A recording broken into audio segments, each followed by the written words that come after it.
दोस्तों अगर आप भी OnePlus का कोई 7 सीरीज स्मार्टफोन यूज़ कर रहे हैं जिसमें OnePlus 7, 7 Pro, 7T, 7T Pro है और उसको हाल ही में आपने Android 10 से अपग्रेड किया और Android 10 से अपग्रेड करके आपने OxygenOS 11.0.2 जो कि Android 11 पर बेस्ड है उस पर अपग्रेड किया है, तो आपको कुछ प्रॉब्लम्स फेस करनी पड़ी होंगी क्योंकि इस बिल्ड में बहुत सारी प्रॉब्लम्स हैं। क्या क्या प्रॉब्लम्स आपने फेस की होंगी? तो प्रॉब्लम है battery, wifi, volume, ambient display, app opening और स्क्रीन लैग। तो ये सारी प्रॉब्लम बहुत सारी यूजर्स को आ रही थी। इसको लेकर OnePlus ने एक नया अपडेट रोल आउट किया है अपने सारे OnePlus 7 सीरीज के स्मार्टफोन्स के लिए। तो जो नया वर्जन रोल आउट किया है वो है OxygenOS 11.0.1.1।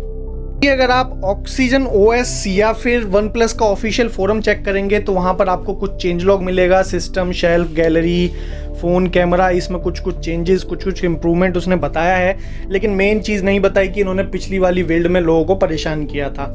यहाँ पे नीचे ये भी लिखा है कि ये स्टेज्ड वर्जन रोल आउट है, मतलब कि इंक्रीमेंटल है। थोड़े यूज़र्स को पहले मिलेगा, बाद में बाकी यूज़र्स को मिलेगा। और यहाँ पर ये भी लिखा है कि अगर आप VPN से इसको डाउनलोड करना चाहते हैं तो वो नहीं होगा, लेकिन फिर भी आपको डाउनलोड करना ही है तो आप XDA डेवलपर की साइट पे जाके इस नए बिल्ड को वहां से डाउनलोड कर सकते हैं और अपने फ़ोन में इंस्टॉल कर सकते हैं। तो चलिए अब देखते हैं कि जो प्रॉब्लम्स थी क्या सच में वो फिक्स हो गई हैं। जो सारी प्रॉब्लम्स थी, नेटवर्क, वाईफाई, ये सारी प्रॉब्लम्स, तो चलिए एक एक करके देख लेते हैं। सबसे पहले बात करें वाईफाई की, तो पहले वाईफाई बहुत अनस्टेबल था, वहाँ पे बहुत प्रॉब्लम आ रही थी, डिस्कनेक्ट हो रहा था वाईफाई रेगुलरली।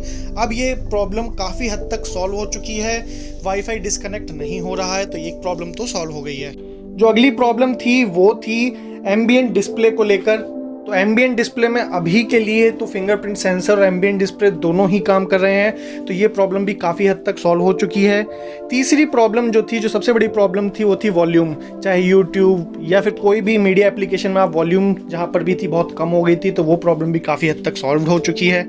जितनी वॉल्यूम फ़ोन पहले प्रोवाइड करता था Android 10 के टाइम में, उतनी ही वॉल्यूम अभी आ रही है स्पीकर से, तो कोई दिक्कत नहीं है। अगली जो सबसे बड़ी प्रॉब्लम थी ऐप ओपनिंग में, ऐप ओपनिंग में बहुत टाइम लेता था फ़ोन, अभी वो प्रॉब्लम बहुत हद तक सॉल्व है, काफ़ी क्विक रिस्पॉन्स कर रहा है फ़ोन, तो वो सारी प्रॉब्लम सॉल्व है। और जो सबसे बड़ी प्रॉब्लम थी लैग की, वो लैग प्रॉब्लम भी काफ़ी हद तक सॉल्व हो गई है, तो अब फ़ोन लैग नहीं कर रहा है, स्क्रीन अच्छे से स्मूथ स्क्रॉलिंग कर रही है। तो हम क्या कहें कि ये सारी प्रॉब्लम सॉल्व हो गई हैं। अभी तक की इनिशियल टेस्टिंग में तो ये सारी प्रॉब्लम सॉल्व दिख रही हैं, तो ये कह सकते हैं कि अगर आप पुरानी बिल्ड से परेशान हैं तो 1-2 दिन वेट कीजिए, आपके फ़ोन में अपडेट शो करेगा, वरना आप चाहते हैं तो XDA डेवलपर से डाउनलोड कर सकते हैं। अगर ये वीडियो आपको अच्छी लगी तो इसे लाइक करें और चैनल को सब्सक्राइब करना ना भूलें। धन्यवाद।